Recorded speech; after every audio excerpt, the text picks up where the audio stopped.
B'emikwano Mukama yeebazibwe. Mwasibye mutya? Njagala balaga bw'oba olina growth gundi gy'osobola okukozesa hot oil. Mugiraba? Kati omala okozesa ono hot oil, shampo yiino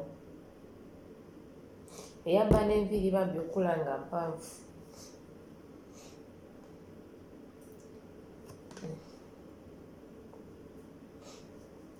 Ogiteekamu kuva wansi n'ofuna n'osibako. Olumala okusibako like after 1 hour, kale bataddeko 15 minutes nenze njagyekamu like after 1 hour, then nzije nginaabemu. So enviiri ziba zigonda. Katolaba growth ono ali wansi, growth situka byonna ebikolako. Naye ab'emikwano mwinga okufa ku nviiri.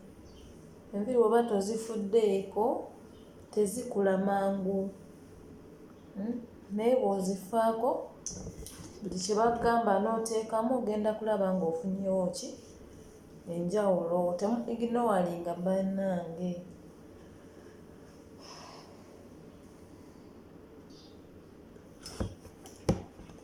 Emikwano kati mulaba bw'oteekamu olina okumeekinga sure nti etuukamu bulungi, omala n'omasaaginga.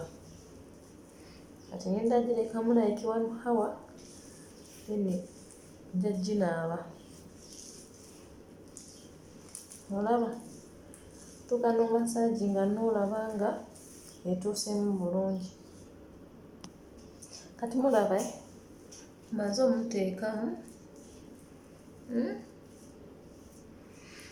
Kati kandeete ekiveera kyange kiikino. Naye byakati kweyiiya.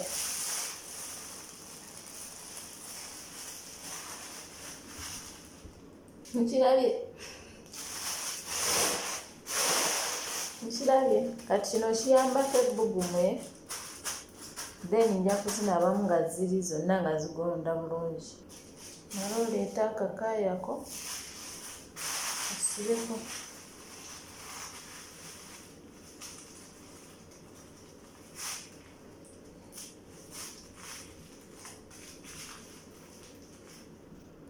Thank you so much for watching my video.